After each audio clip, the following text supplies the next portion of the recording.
الحمد لله رب العالمين، والصلاة والسلام على رسول الله الأمين محمد بن عبد الله صلوات ربي وسلامه عليه. أما بعد،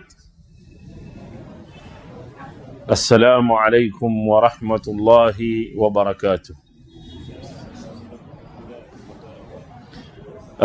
بسم الله الرحمن الرحيم.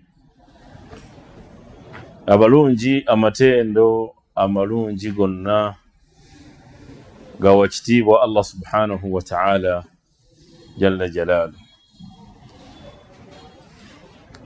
Oyo atusobozesezza n'olwaleero okuba nti tusobola okukuŋŋaana ate ne tumwogerako mu nnyumba ye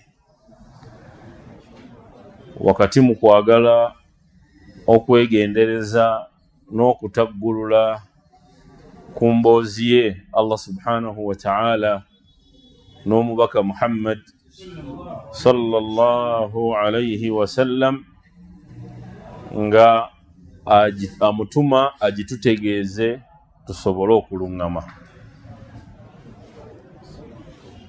Tutambudde ebbanga ddene nga tunnyonnyola ekigambo Allah kye yatandika nakyo nti bisimillahi rrahmani rrahim.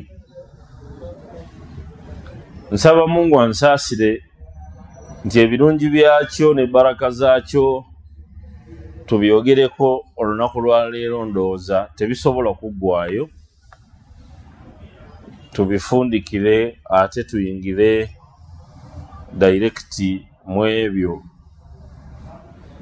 ebiddirira. Naye olwaleero nasomye ebigambo bye nasomyemu nenjagala okubisheyaringako nammwe ku bisimillahi rrahmani rrahim. Ebimu ku byewuunyisa byayo kwe kuba nti abaatusooka abawangala ne Nabbi Muhammad sallallahu alayhi wa sallam, basahaba be bagiinako ebigambo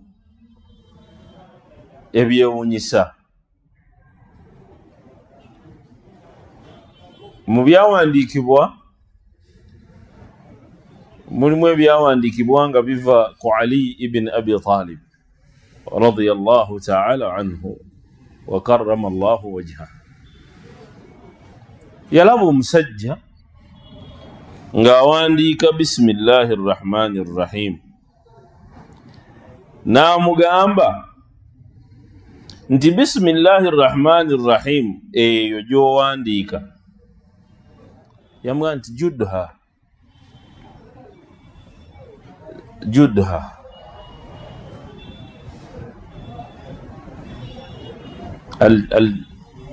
al-ijad, kukola ekintu mu bulungi obusembayo.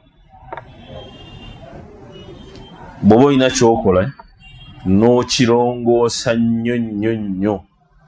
N'amugamba nti ekyo ky'owandiise kirongoose.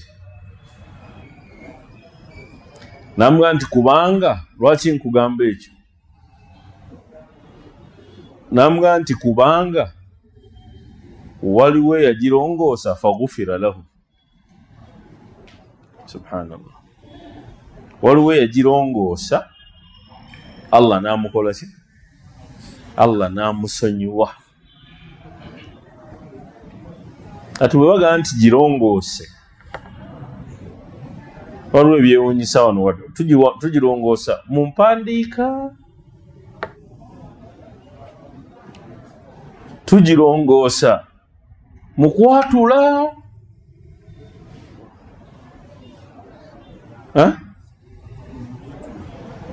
tugirongoosa tutya?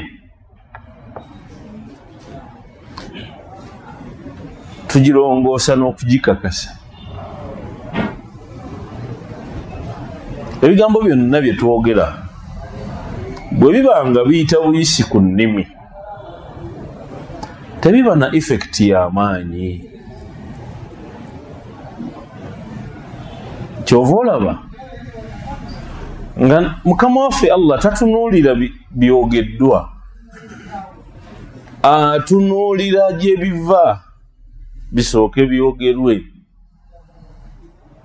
Nabbi sallama yatugamba nti Mungu tatunuulira nkofiira zaffe n'amakanzu gaffe oba meeru n'empale yo oba wagigolodde n'eggomesi yo oba shariya. Allah tamalira budde bwe mu ebyo. Gwe omuntu omala obudde ng'oyagala ofaananire bulungi abantu so si Allah. Ffe tumala obudde nga twagala kufaananira bulungi abantu so tetwagala kufaananira bulungi wakitiibwa Allah. Era empale yo bwegendako kati naku zino enkuba etonnya n'omala olinnye mu kisooto empale yo negendako oba ekkanzu y'enjeru oba olugoye lwo ne lugendako ettaka ebisooto owulira nga tekyakunyumira so nga eba teraze bwereerebu. Naye mulimu omutima gutandika okugamba nti abakulaba bagenda kwewuunya. Buli akulaba oli mukyafu. You look dirty. So, heart ewa information ne kucyankalanya ng'ekulaga nti abantu bakulaba bulala. So what do we do? Ffe tukola ki ng'abantu? Tufaayo nnyo okulaba nti abantu balina embeera gye batulabamu.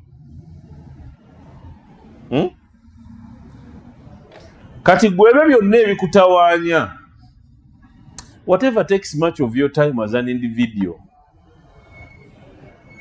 is less important to Allah subhanahu wa ta'ala. It is not of any significance. Kuba si kiki ky'abantu. So do it.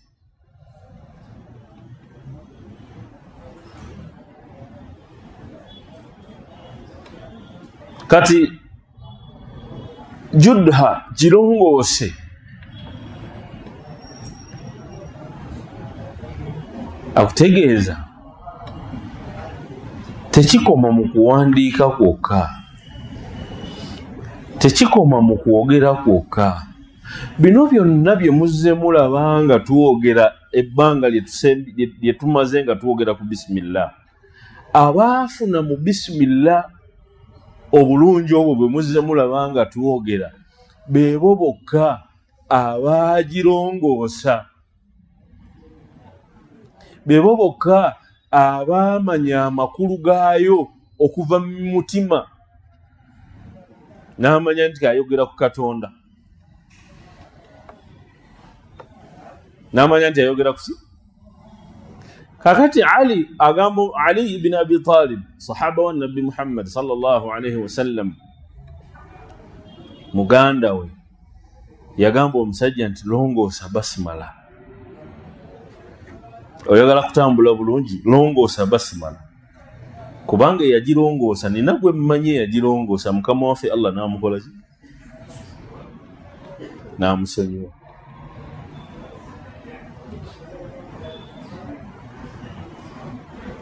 Toyogera bisimillah ya kwenya Allah na kwenya gwe nga bwe twaga nti omuntu ofuluma otya mu nyumba yo nga togambye nti bismillahi tawakkaltu ala Allahi wala hawla wala quwwata illa billah. Ekyo bw'okyogera kigambo kirungi naye kivaawa, kiri mu bikwate oba kirimu ebyo byolongoosa mu njatula nga ne bw'oba okyogera gw'okigamba omanyi nti akiwulira nti naawe okimugamba. Ekibuuzo nja kusigala nkibuuza nti bannange ffenna tujja wano ne tusaala, naye ani ku ffe amala esswala ye n'akakasa nti wallahi njogedde ne mukama wange Allah. Ani kuffe ng'asaala era nga sinti azze kusaala azze kusaala magaribi, azze kusaala isha, azze kusaala subuhi, azze kusaala amala agende. Ani kuffe atambula ebigere ebyo Allah byagenda oga nti wanaktubu ma qaddamu wa atharahum, n'atambula ebigere bye ng'ali mu mbeera ega nti ŋŋenda kwogera na mukama wange Allah jalla jalaalu.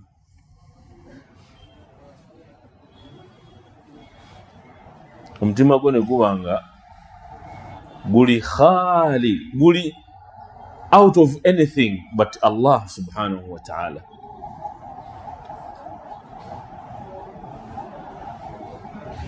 Okulongoosa bismillah otuuke ku ddaala eribeera nti ogyogera obeeramu abo aboogera ku Allah, kubanga ekigendererwa ky'esswala kwogera kwani? Ekigendererwa ky'okutondwako gwe omuntu kwogera kwani? Kwogera mukama wo, kumanya kutegeera mukama wo Allah.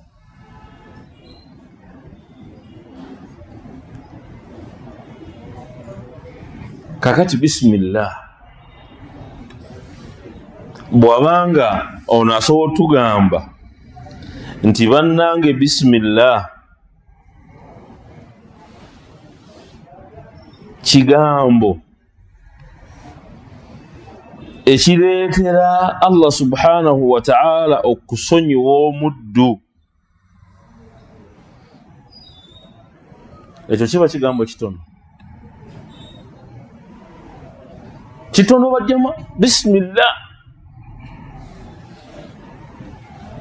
Nozaayo obuyinza bwa Allah ku buli nsonga yonna bw'ogyogenda okutandika noga nti bismillah, kubanga oba omaze okulayira noga nti ndayira erinnya lya Katonda nti kino kye ŋŋenda okukola sisobola kukikola okuggyako nga Allah akkiriza, era nkikola mu linnya lye bismillah. Ekirala ekyewuunyisa ku basmala n'abaatukulembera mu bye baayogera olwaleero nga we wabaawo abyogedde omuntu omulala ayinza okubuuza ebibuuzo bingi nnyo. Ate ye Ibn Mas'ud radiyallahu anhu, sahaba wa Nabbi Muhammad sallallahu alayhi wa sallama, yagamba nti yenna ayagala okuwona obuzibu bwa zabaniya. Obuzibu bwaki? Bwa zabaniya. Alayhi bi bismillahi rrahmani rrahim. Mulamira. In other words, biniyati ogisoma kitegeeza nti basmala esomebwa n'enniya ez'enjawulo ku buli mulimu gw'ogenda okukola.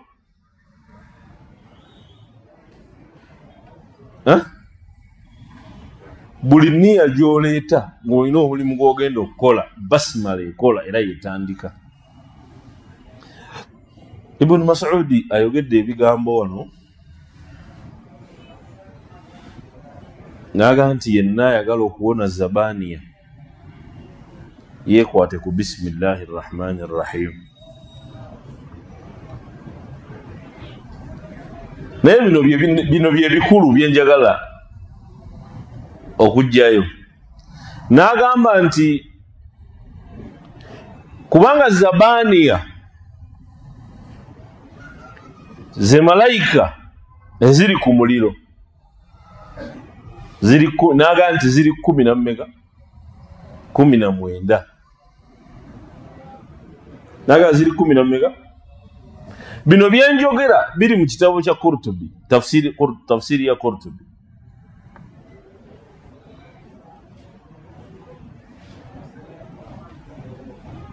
Zabaniya ziri 19. Era nannyonnyola ekigambo nti alayha 19 nti ku muliro Allah yateekako malayika 19 ze ziri ku muliro. Naye ono agambye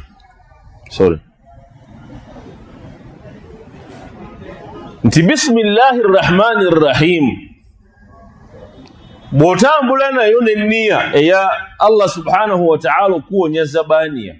Oyo sahaba ne yakiyise hadha min malihi tafsir. Malih kulaza lamh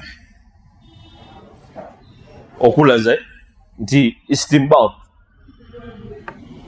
nti yasoma Qur'ani n'ategeera n'ajjamu. Kati Ibn Mas'ud yatugamba nti bw'obala ennyukuta za bismillahir rahmanir rahim ziri 19.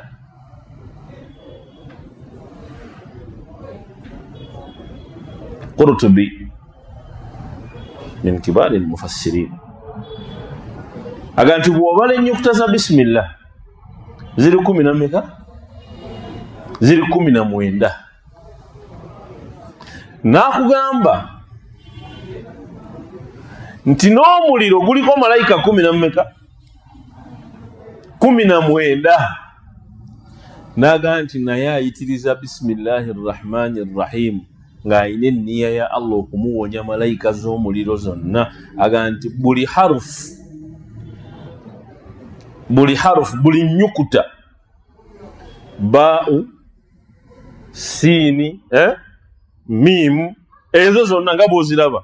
Aga nti buli nyukuta ow'ekitiibwa Allah subhanahu wa ta'ala agenda kugikufuulira junna engabo. Allah agenda kugikufuulira ki?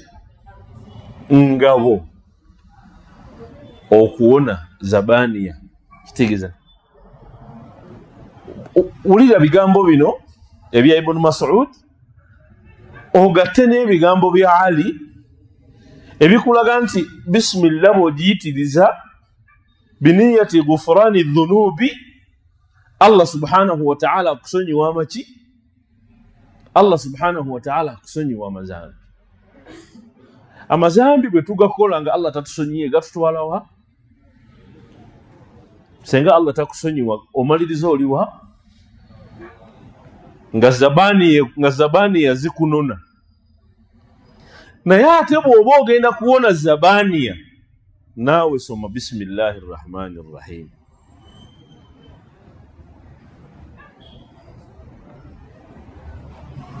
Avunudde ekigambo ekiga nti wa idha dhakarta rabbaka fil qur'ani wahdahu wallaw ala adbarihim nufura. N'agamba nti wa idha dhakarta rabbaka yali ategeeza bw'oyogera ku Allah we yali ategeeza bismillahir rahmanir rahim. Kimala bumazi okubeera nti Allah jalla jalaalu mu bunene bwe, mu bwaguuga bwe, mu maanyi ge, ye yennyini bwe yali atandika ensonga gy'ayagala etutuuse gyali bulungi yatandikaga nti bismillahi arrahmani arrahim. Bannange oyo ye basmala mu bufunze obw'ekika ekyawaggulu ennyo, nga ebirekeddwayo nga byali badde birungi biki bingi. Naye olw'okuba nti ba Ibn Mas'ud bano boogedde ku mbeera eya basmala eyo nti ogisoma Allah n'akuwonya zabaniya 19 kubanga ne harufu za basmala ziri 10.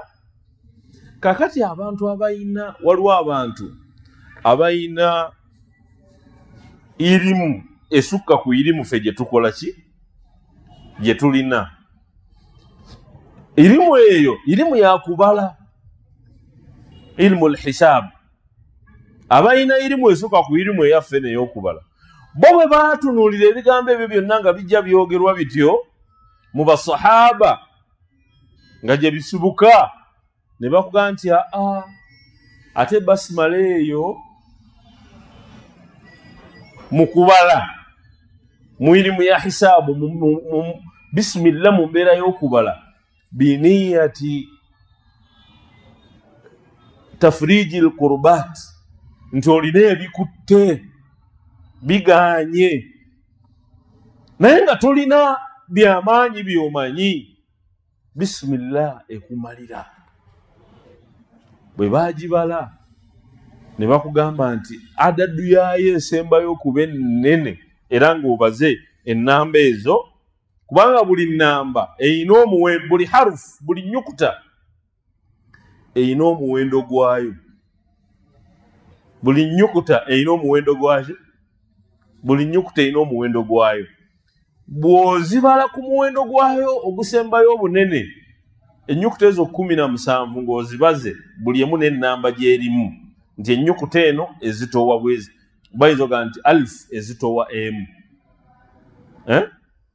ne baga nti yau oba kyakulabirako ne baga nti yau ezitowa 10 ne bagamba lam ezitowa 7 ntegerekese kati baga nti bw'ozigatta ezo eziri mu nnyukuta ez'abasimala zikuwa 786 786 kati ne bakugamba nti bw'oba olina ekizibu ekinene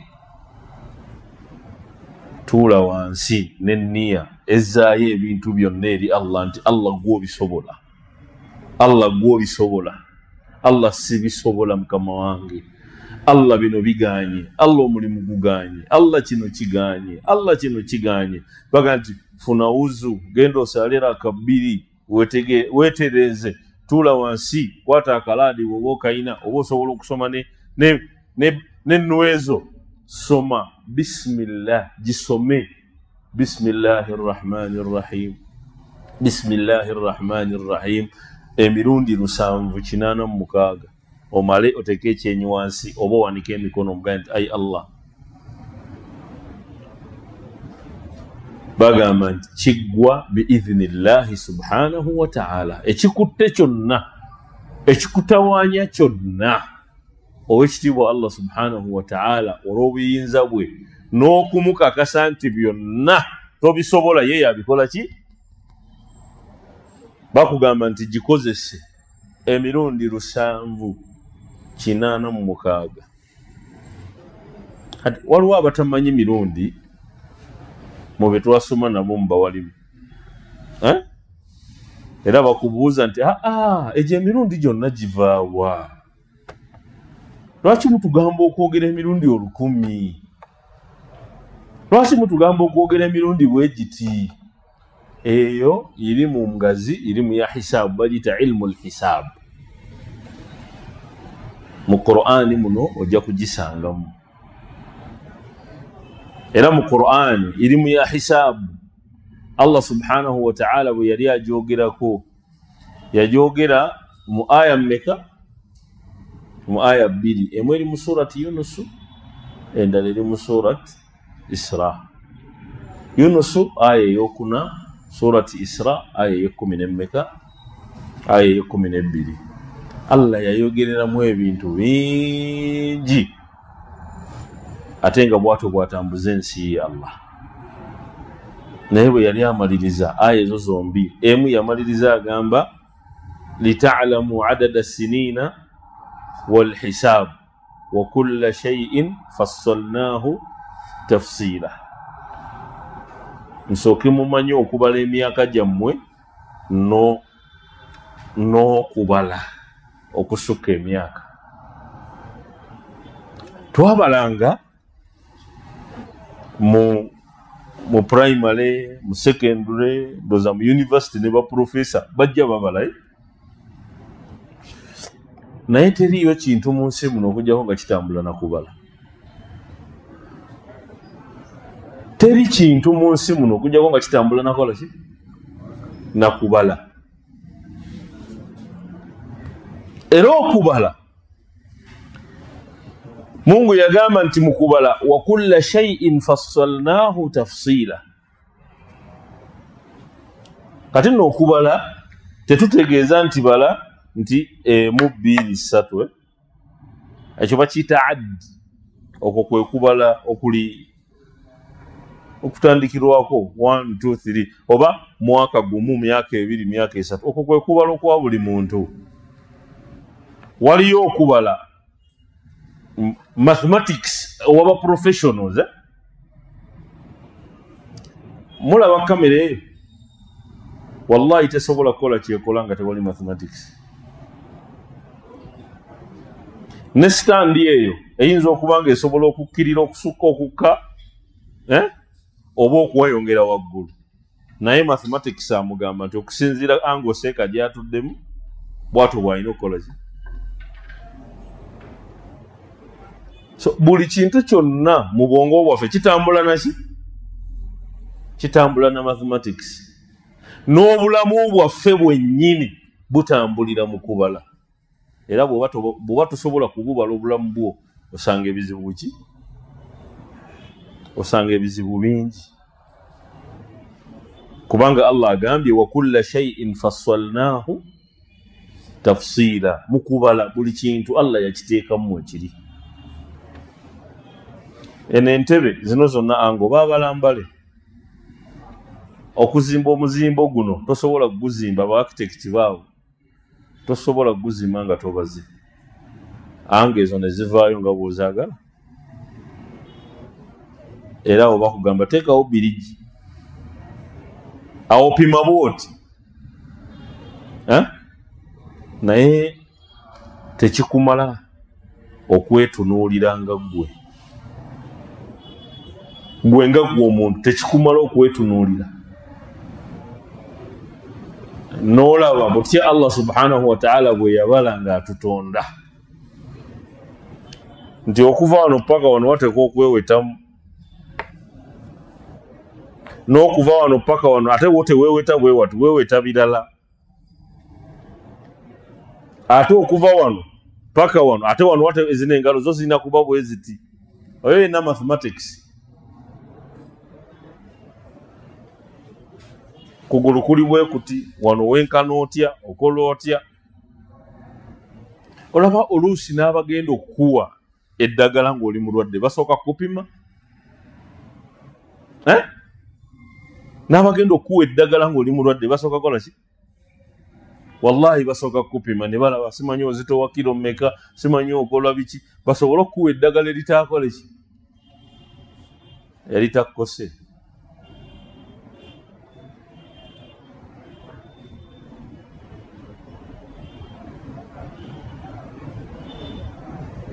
Bannange ebyo byonna bivaayo lwakuba nti tuzzaayo ensonga zonna eryani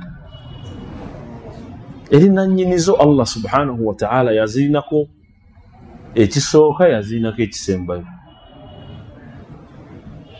Kakati gwe njagala oyogera ekigambo bisimillah nga si kyekya bulijjo. Bismillah yo atudde wano mu muzikiti olwaleero n'emabega. Bw'oba ogyogera saagala ebeerenga bisimillah ya buli muntu ali ku street. Gw'oteekwa okugyogera nga buli lwoyisa ekigambo bisimillah ku lulimi lwo kiteekwa okuba nga kirina impact gye kireeta mu bulamu bwo. There must be some impact. It is a spiritual connection. Bismillah is spiritual.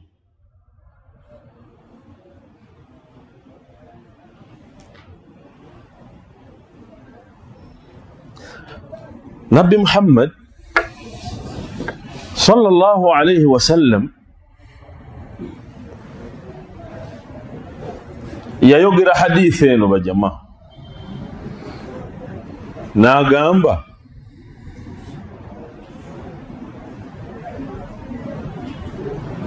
la yu'min ahadukum hatta yuhibba li akhihi ma yuhibbu li nafsihi. Njagala kuzzayo ku kigambo bismillah nkuleetere neno hadisi kati buli omu ku ffe atunule wano alabe tuli bakkiriza oba tetuli ki oba tetuli bakkiriza. Olaba bino bye tukola ne tujja wano ne tusomesa bismillah ne tugamba abantu tekitufuula bakkiriza,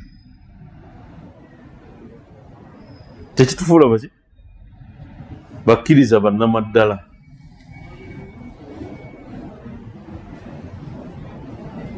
Okukwata essente zo n'oziwaayo tekikufuula mukkiriza waki. Okujja wano n'osaala eswala tekikufuula mukkiriza waki. Ogenda e Makka okola tekikufuula mukkiriza wannamaddala, kubanga kyekikufuula omukkiriza wannamaddala mpaka ng'oyagaliza munno kye weeyagaliza. Allah, mpaka ng'oyagaliza munno kyokola ki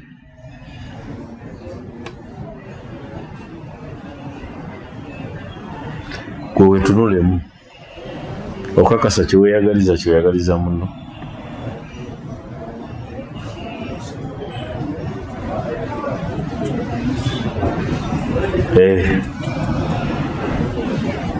Kyeweeyagaliza kyoyagaliza munno.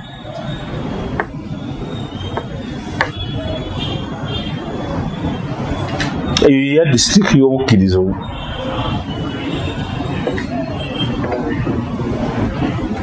Enjala ekuluma nga ne munne mukola ki kyeweeyagaliza mu mbeera kyoyagaliza ne munno. Senga baleeta emmere, senga baleeta ki ng'enjala yatulumye dda ffenna, kyekigwawo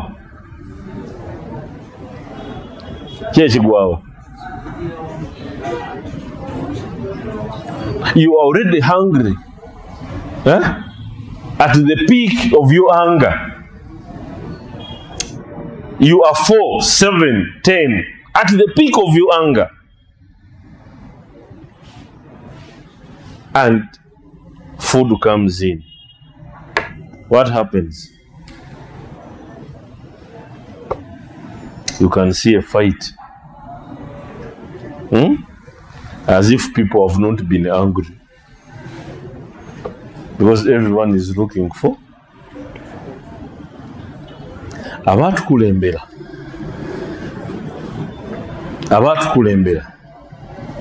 n'olwaleero mwebali abalungi ba Allah, omusanga nga wallahi mwetaavu ku kintu n'akireka banne bakikozesa, era abalala ne balowooza nti oyo alabika ye mugagga, naye ng'akirese buki si nti lwakuba tayagala, naye kirabika waliwo abaagala okukola ki kumusinga.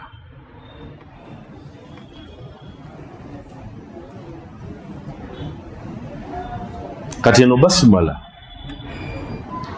agyogera kubanga ndowooza mu kulya tutandika na bisimillah, si bwe kiri? Era twagamba wano mu darusu zaffe ezisooka ne tugamba nti agamu ku mawulire amalungi nti teri mmere esomerwako basimala okuggyako nga ki ng'erimu baraka.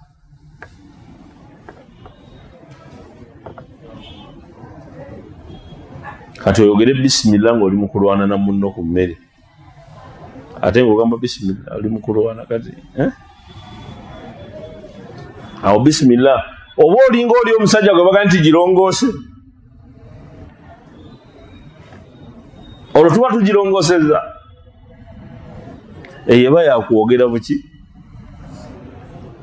okumanyanga bismillah y'amaanyi mu bulamu bwaffe ne mu nsonga zaffe zonna mu ibaada zonna. Ani yali asaze ku kisolo wano oba enkoko oba ensolo? Mwali musazeeko bw'oba osala ogamba otya?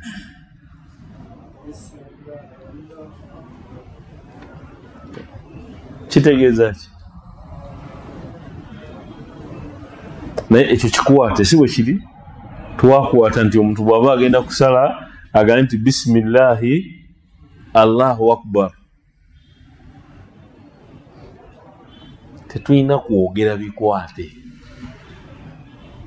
N'ensolo gy'ogenda okusala yeetaaga okumanya nti ogambye nti bisimillah. Era kyetaaga okugitegeeza nti allahu, naye nga tonnategeeza nsolo eyo gwe wennyini agenda okugisala gw'oteeka okusooka okubitegeera. Ati bw'oba tonnabitegeera ye n'abitegeera nga kubanga ate ekyewuunyisa yeesobola okubitegeera n'okusinga. N'ogamba ekigambo nti bisimillah naye nti kubanga ensolo nnyingi tezisalwa ku lwa Allah. Ensolo mpitirivu tezisala ku lwaki? Ensolo mpitirivu zisalwa mu mbeera ya shiriki.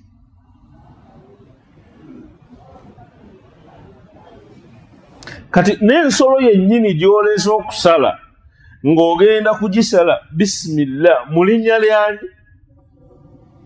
N'ogitegeeza nga naawe bwe weetegeeza nti Allahu, muba muli ku level ki? Tuba tuli ku level ki baddu ba Allah?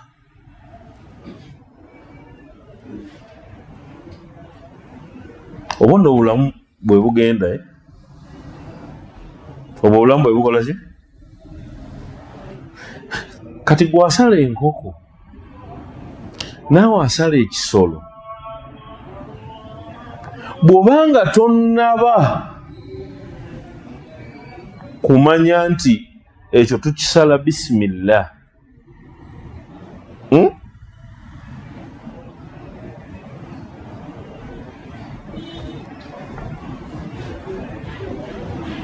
olowooza gwoba okyamanyi Allah tuba tumuwadde ki? Ekitiibwa ekimusaana. Omushiriku asala ensolo ya Allah n'agisala nga tagisaze ku lwa Allah subhanahu wa ta'ala.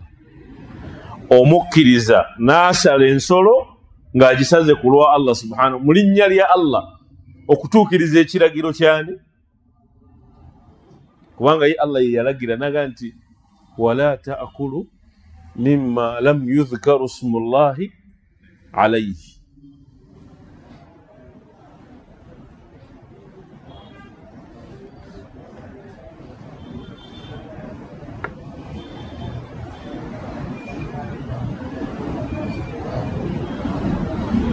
Olina kyogenda okukola, olina kyoyagala okukola. Bismillahi rrahmani, bismillahi arrahmani arrahim. Batugamba mu bitabo bino bye tusoma mu tafsiri ennyingi ennyo nti teyasooka kubeera bismillahi rrahmani rrahim mulundi gumu. Omulembe gw'omubaka Muhammad nti Nabbi sallallahu alaihi wasallam bwe yabeerangako n'obubaka bw'ayagala okutuma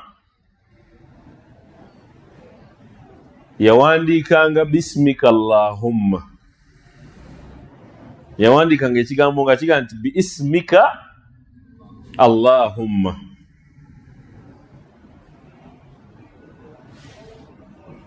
Naye Allah subhanahu wa ta'ala bwe yassa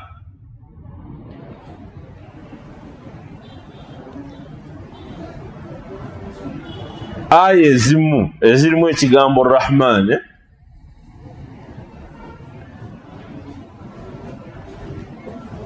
nga Al-Rahman ala al-arshi istawa, Ar-Rahman. Nabbi naga nti muwandike bismillahi Ar-Rahman. Era batugamba abatusomera mu tafsiri zino batugamba nti mpaka Allah uliyassa bismillah nga ejjudde mu surati Naml, innahu min Sulaiman wa innahu bismillahi rrahmani rrahim, nga bwe twagiraba. Nabbi naga nti kati mutandike kuwandiika bismillahi rrahmani rrahim nga nzijuvu.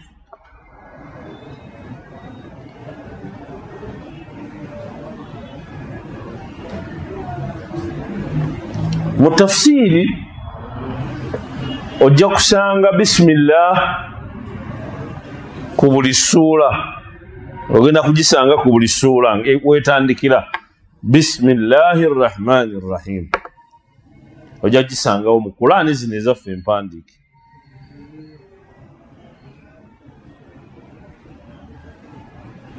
Awo nnyingirira nkwagala okutereeza n'okutegeeza n'okutuusa enkola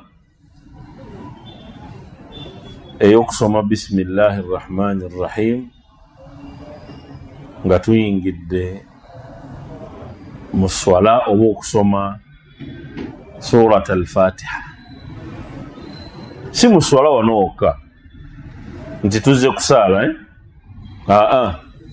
kubanga yo yennyini surat al-Fatiha mu mannya gaayo mulimu nti as-swala. Si bwe kiri? Erina amannya mangi naye mu mannya gaayo mulimu ekigambo as-swala, nti eyitibwa nga bw'ogamba nti eyitibwa surat al-Fatiha, nga bw'ogamba nti eyitibwa ummul kitab, ummul Qur'an, nga bw'ogamba nti eyitibwa surat al-Fatiha, era bw'ogamba nti bagiyita ad-du'a, era bw'ogamba nti bagiyita as-swala. Abaffe bwe tuba nga tugenda kusoma surat al-Fatiha tuyingidde mu Qur'an, al-Fatiha eno tuwulira abagisoma mu Qur'an wano nga tutandika imaamu n'agamba nti Allahu akbar. Waliwo imaamu gw'owulira nga agamba bismillahi rrahmani rrahim alhamdulillahi rabbil alamin paka n'amalayo. Ne wabeerawo wootuuka n'owulira nga imaamu agambye nti Allahu akbar n'agamba nti alhamdulillah awaawo tewerabira gye tuvudde yonna nga tusoma bismillah. Mulowooza twali wadde tutambula na imaamu ki mu butuufu ddala okusinziira ku bye tubulidde ku basmala? Mulowooza twali wadde tutambula na imaamu ki? Imaamu agamba Allahu akbar bismillahi rrahmani rrahim alhamdulillahi rabbil alamin. That is number one imam. Now number two imam, Allahu akbar alhamdulillahi rabbil alamin.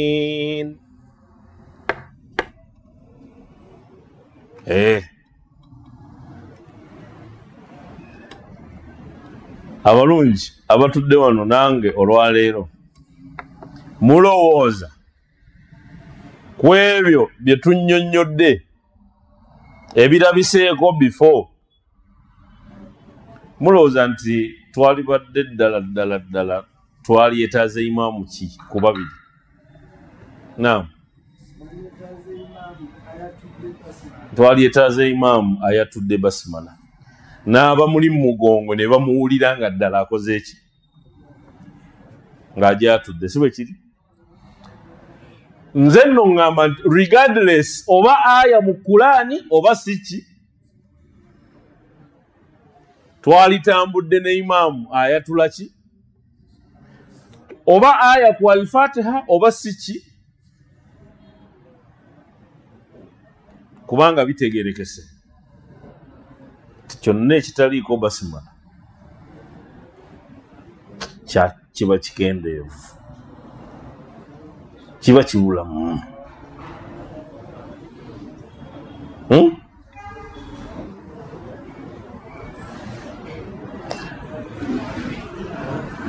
Tuyingire mu masala agagamba, naye ndowooza mwali musaliddeko mu mizikiti egirina bayimaamu abo bombi. Nkakasa ne guno ogwaffe guno ogw'ekabalagala tulina bayimaamu bwe bati. Tulinamu bayimaamu abaatula basimala era tulinamu ne bayimaamu abatandika ne alhamdu. Si bwe kiri? Okutambulira wamu. Nze nga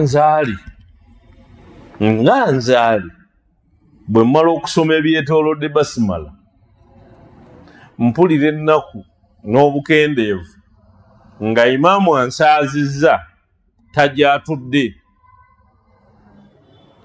olw'ebyo byenjagalamu byenjisomyeko byembabuulidde, si nsonga aya oba si ki, naye ebintu biri bibiri. Abamanyi b'obusiraamu abaatusookawo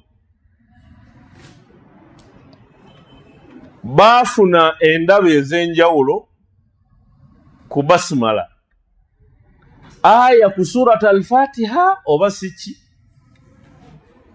si ki, ekisoose ky'omukitegedde kyange. Kakati nnyingira mu Al-Fatiha, bw'ogisumulula Kulaani zino zonna ze tulina empya olwaleero bakulaga nti Al-Fatiha aya number 1 ku alhamdu ku surat Al-Fatiha mpaka gyegenda neweza aya 7 ezibeera as-sab'u al-mathani. Yoga nti aya ezo 7 eziddiriŋŋana mu nso kwegamba bazisoma every now and then. Mathani kitegeeza nti zisomebwa nga era bw'ogisoma mu subuhi n'ogisoma emirundi 5, n'ogisoma mu swala ze eza sunna, ne tugisoma mu kusaalira abafu, ne tugisoma mu dduwa z'abafu. Sab'ul mathani yo eddiŋŋana, aya ziri 7 naye nga zo zikola ki? Ziddiŋŋanibwa nnyo, ezisinga okuddiŋŋanibwa ndowooza kyekivaayo bulungi. Qur'ani yonna ezisinga okuddiŋŋanibwa surat Al-Fatiha, sab'ul mathani. Kati bano wammanga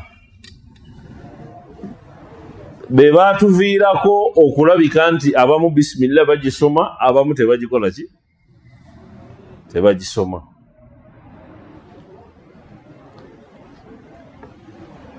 Imam Shafi'i mu kusoma kwe kwonna okuva ku nabbi ne basahaba mpaka we yatuukayo okusoma yagamba nti Al-Fatiha eteekwa okwatulwa, era aya ku Al-Fatiha, era yakugamba bw'otagisoma Al-Fatiha eba tejjudde. Imam Shafi n'abali ku madhhabu ga Imam Shafi bakuga nti bw'otagisoma al-Fatiha eba tejjudde. Ate bw'etajjula kitegeeza nti tojjuzza swala. Imam Shafi n'abagoberezi be, Imam Malik.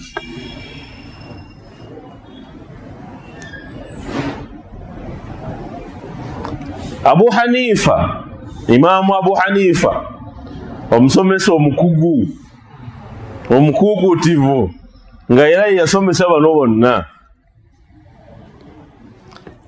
Ne Ahmad ibn Hanbal leye bagamba yatarajaa. Ahmad ibn Hanbal madhhabu ge gagamba nti al-Fatiha teri si aya, I mean basmala si aya ku al-Fatiha. Naye bagamba ogwo gwe gwali omukululo gwe mu ntandikwa, ye ndaba ye yasooka, naye mu ndaba eyasembayo yaga nti al-Fatiha aya okula mu surat al-Fatiha. Awo we twafunira ekigambo ekigamba nti ne bw'eba esomeddwa, bano bagamba nti ne bw'eba tesomeddwa al-Fatiha eba ekoze eki? Aba Imam Shafi bakuga nti yo basmala bw'etasomwa al-Fatiha tekoze eki?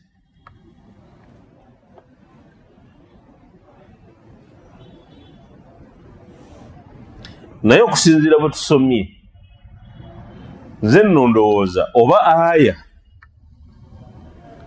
nga tuvudde oba aya oba si aya, kati tuddeyo ku bye tusomye ku basmala. Oyingira otya mu alhamdu nga tosomye eki? Nga tosomye basmala. Omulimu guba gukendedde.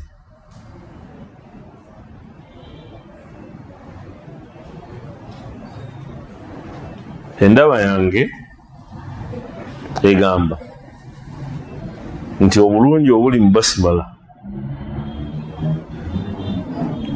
buli imaamu yalibadde tatumma bulungi bwaki? Yalibadde tatumma bulungi bwayo mu ntandikwa y'esswala.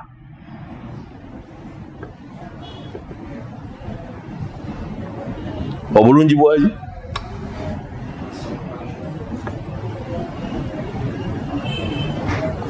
al-Fatiha eno gye tugenda okutandika okusoma,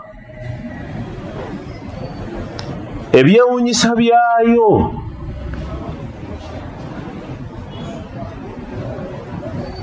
nti yemboozi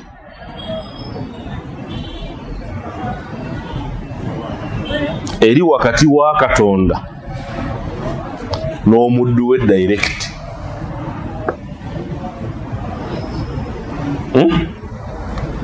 Emboozi kubanga ekiyitibwa emboozi ndowooza kwe kuba exchange of words. Ono ayogera n'ono n'akola ki? N'ono n'ayogera. Ekyo kye bayita emboozi.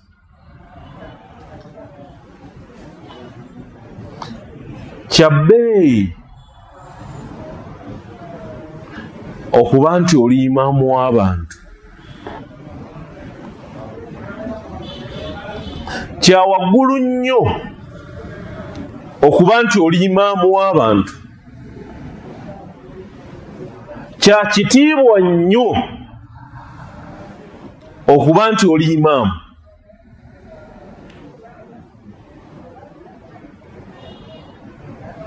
Kubanga abantu bonna baba bamaze okukkiriza nti gwe osaanye okwogera ebigambo byaffe eri Allah.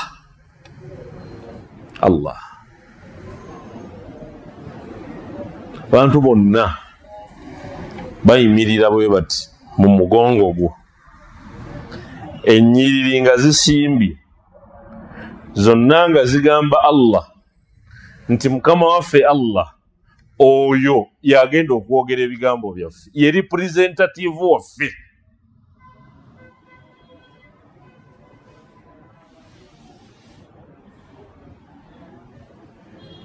naye baimamu bakyaweebwa ebitiibwa? baimamu bammwe mukyabawo ebitiibwa?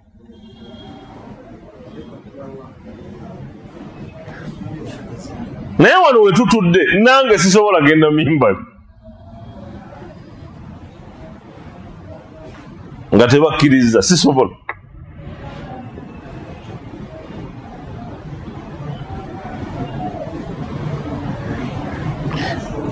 ogenda emimbali osumulule emboozi yaffe ffenna abakuli mu mugongo olwaleero ng'ogigamba Allah.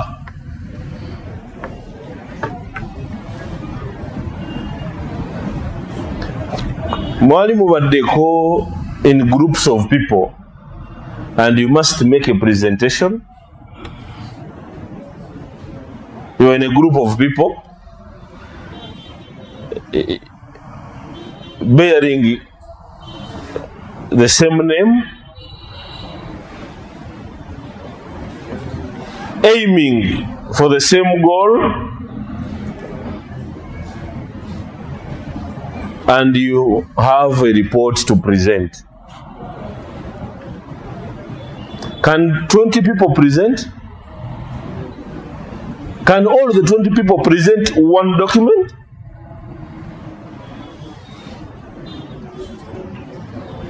What do we do? What do we do?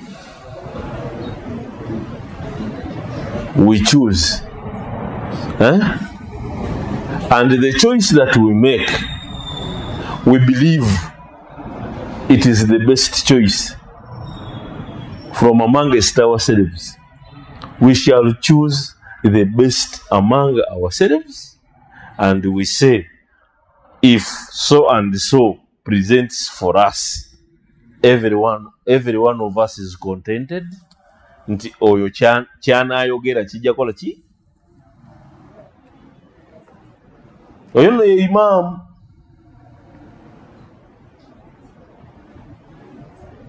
Oyo yani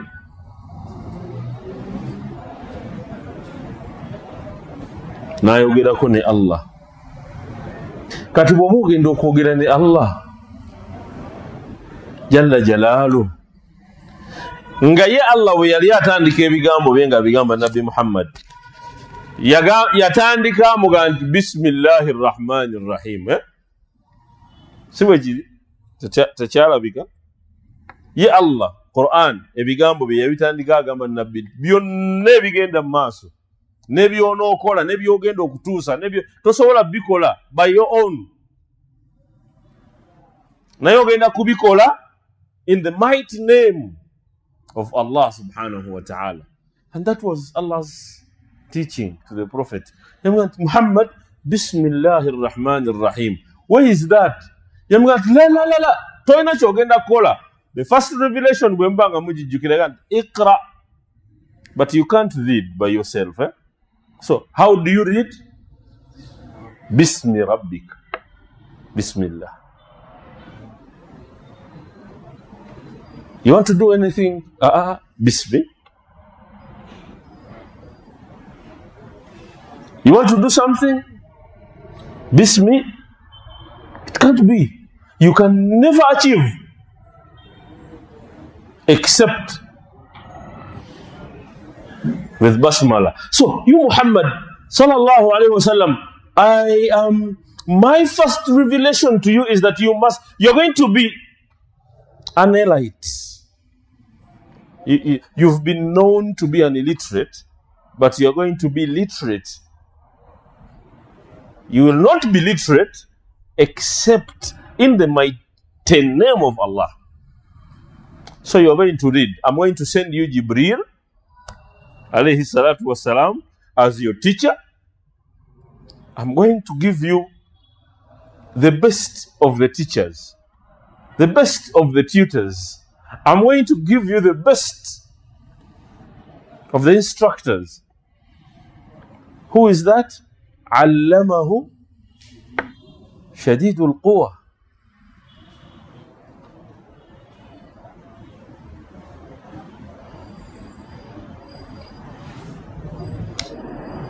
The best in everything was his teacher.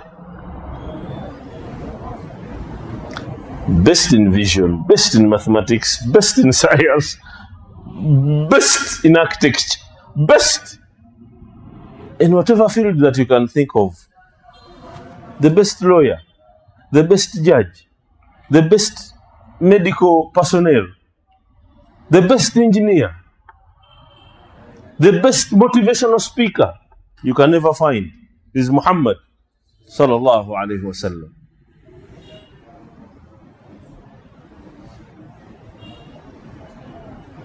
The best guide.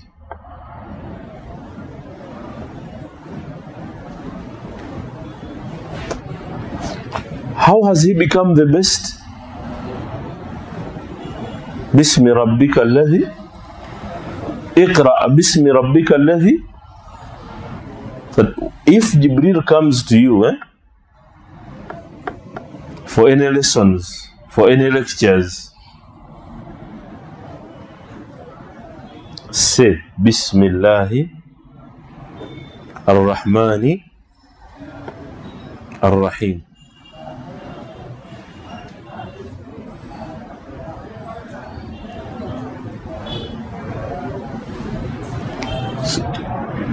So enenjawukana yabamanye basimala aya mu Quran mu al-Fatiha obasi aya mu al-Fatiha. In my own opinion, I put it aside and I believe that the instruction, the first very instruction is that if you are to do anything, you begin with Bismillahir Rahmani as an imam. The issue is one now. The issue is if it is not a verse like abamanya bambwe bagamba, is it recited? No. Bagisoma mu kyama. Bagisoma mu ki? What is the essence then? Hadisi weziri nga bagamba nasalire mabega wa Nabi Muhammad sallallahu alayhi wa sallam samuulirako nga bismillah ekola ki evaayo.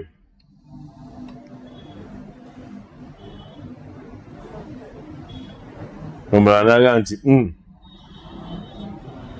Nabi sallallahu alayhi wa sallam bismillah yali ewulikika.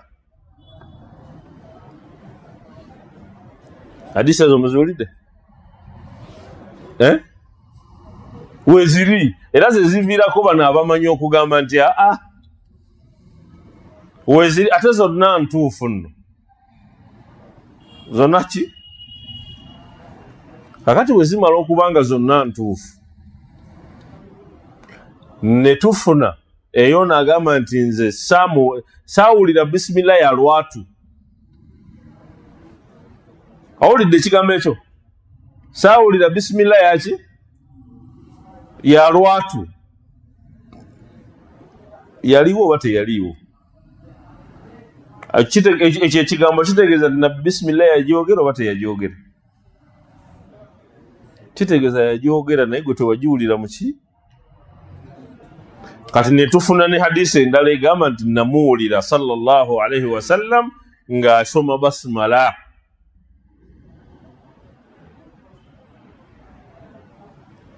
Mulowooza hadisi ezo zonna ne weziba nga ziri zonna ntuufu eriwo ekulembera ginnaayo?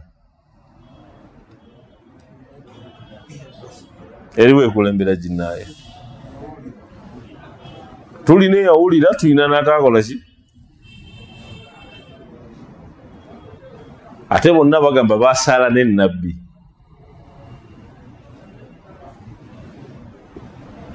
wano ebiseera bingi imaamu waffe omu bisimillah gyatula omulala agisoma muki naye mbalayirira Katonda basimala y'omukyama yeerabirwa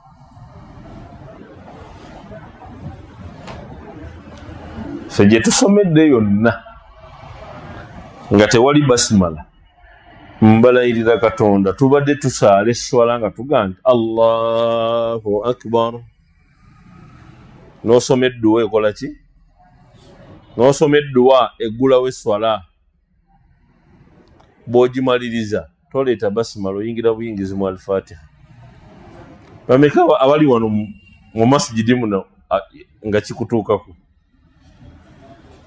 bameka abali mu masjidi nga kikutuukako ndowooza kono ogirabye naye ojalaga nti Allahu akbar subhanaka Allahumma wa bihamdika nashhadu an la ilaha illa anta nastaghfiruka wa natubu ilayka wa nosomeswe nosoma Allahumma ba'id bayni wa bayna khataayaya nendala istiftah zonna nga bwe zikola ki olumaliriza istiftah basmala teri oyingira buyingizi mu alhamdu si bwe kiri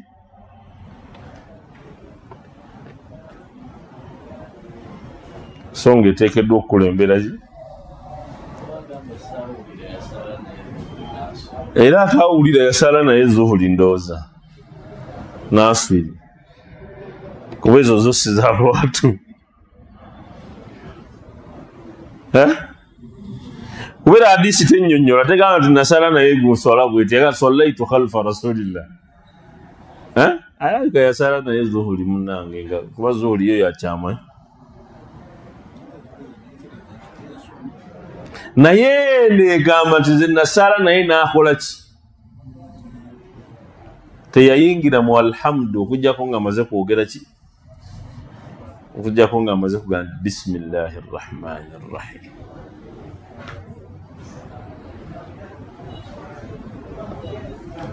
so akamulungu ako akanabbi saamuwulira nga agisoma namuwulira nga agisoma ke kaavaamu abamanyi bano okukola ki okusukkakaawo mu basomi ba Qur'ani mu masala gano gennyini aga basimala Allah ate bw'oyingira mu kusoma Qur'ani eyo ate nayo baagaziwa ne bakola ki ne basukka ne bagamba nti ab'ehijazi abo Qur'ani bwe yali ekka kana omanyi Qur'ani yakkira ala sab'ati ahrufi kati bwe yali ekka eyo bisimillah yaliko ate eno we bajja eno bisimillah tebaagisoma okwawukana kuli eyo mu batafsiri kugazi naye ndowooza nti ekiyamba nze naawe kwe kumanya obukulu bwaki wa basimala mu ntandikwa ya buli mulimu gwonna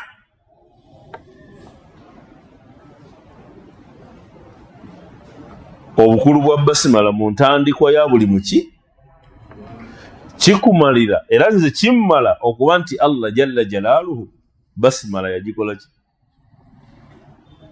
gye yatandika naye ebigambo bye ye yennyini nga ye gye yatandika nabyo okutegeeza ffe teri kigenda kubeera mu nsi muno neewalala okujjako nga kiriwo bisimihi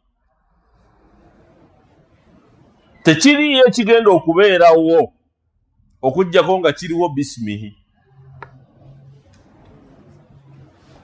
ekyo Allah nduza kye yali atutegeeza kakati gwe bw'oba olinayo ky'oyagala ng'owulidde nti girongoose kubanga bw'ogirongoosa osonyiyiwa amaki ekyo si kyange kya sahaba munene Ali ibn Abi Talib aga nti girongoose ne bwoba ogyogera tomala gyogere ng'eva ng'ogikakasa nti mubutuufu nyambale n'okwambala kwennyambala sisobola kwambala okuggyako nga mukama wange Allah akkiriza. Abaffe abantu bafa si bwe kiri, abantu bafa, oxygen aba aweddewo, oxygen aba aweddewo. Lwaki bafa? Nannyini baasazeewo. Nkakasa buli ali wano yali aziiseeko, nkakasa buli atudde wano mu myaka gino gye ndaba wali ogenzeeko okuziika, obanga ewammwe baaziika kituufu, naye oyo gwe waziika oxygen we n'owuwo njawulo ki? Naye oxygen oyo owabafa yaggwako atya? Yaggwako atya gwe n'osigala ng'owuwo waali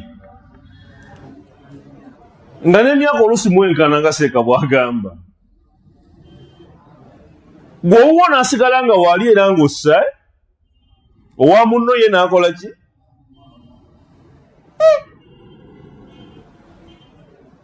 N'opalapalanya n'okupalapalanya n'oga nti mutwale mu ddwaliro bamuteekeko ki?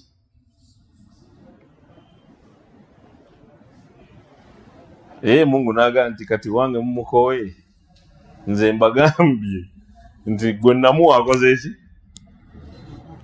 Kati mupalapalanya nti mwagala mumuwe n'omulala. Era bamaliriza bakuga nti wallahi baatuteekako oxygen naye abasawo babbi. Ebyo temubiwulira? Temubiwulira eyo gye tutambulira? Baga nti wallahi bamuteekako oxygen ng'olaba ng'omulamu ebino ebyuma bye bimupikira eri naye nga ye ebya Allah. Ebya Allah nga by'ebya Allah byawedde dda.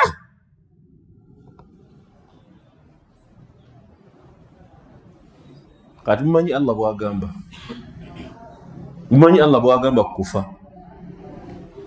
Allah yaga nti wama kana li nafsin an tamuta illa bi idhni llahi kitaban muajjala. Bismillah.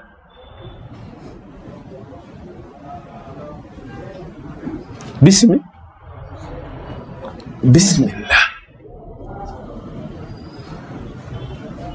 Omusajja bamuwa eddagala lyerimu n'eriryo nga n'obulwadde obubaluma bwe buki? Bwe bumu. Ono n'afa, ono n'akola ki? Ono Allah n'amuzza. Obuyinza bwa Allah mbulawo. Ekigambo bismillah mukiraba. Because nga tumaliriza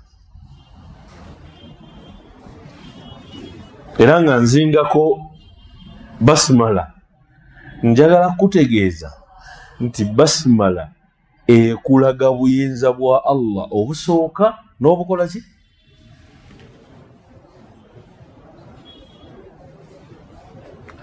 Tegeera kino nga tumaliriza basmala nti bismillah ekulaga buyinza bwa Allah ku nsonga yo yonna esooka okuva ku mpaka ku ki? Bismillah eri mu bulamu bwo okuva ku mpaka ku ki? Bismillah eri mu bizibu byo okuva ku mpaka ku ki? Bismillah eri mu buli kintu kyo ekirungi ky'ogenda okufuna okuva ku mpaka ku ki? Girongoose. Gikole ki? Ereme kufuluma ku lulimi lwo nga olinga abalaata. Ereme kufuluma ku lulimi lwo nga olinga omuyimbi ayimba ebigambo by'okusanyusaamu abantu awo.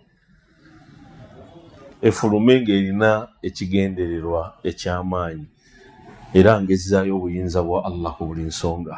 olina ekizibu bismillah emirundi mugitegedde n'embeera mugitegedde olina obwangu bismillah olina ekikaluubiridde bismillah otya bismillahi rrahmani rrahim genda bannange obuyinza bwa Allah bweyolekera mu bismillah bwe bubaka bwe yasooka okuwa nabbi waffe Muhammad kyekiragiro kye yasooka okuwa nabbi waffe Muhammad banaye bye byetaagisa okutegeera nti Allah obubaka bwe obusoose eri nabbi bismillah ekiragiro kya Allah ekyasooka eri nabbi iqra bismillah bismi rabbik banaye bye tebimala ku bismillah obuyinza bwa Allah baraka za Allah bismillah olina kyoyagala okukola bismillah banaye njagala kutambula ngenda naye bismillah ngenda mu nnimiro yange kulima naye bismillah kangenda nnime bismillah ngenda ku bodaboda yange naye bismillah ngenda mu dduuka lyange naye ekisooka ng'ebirala tebinnajja bismillah naye edduwa endala nezikola ki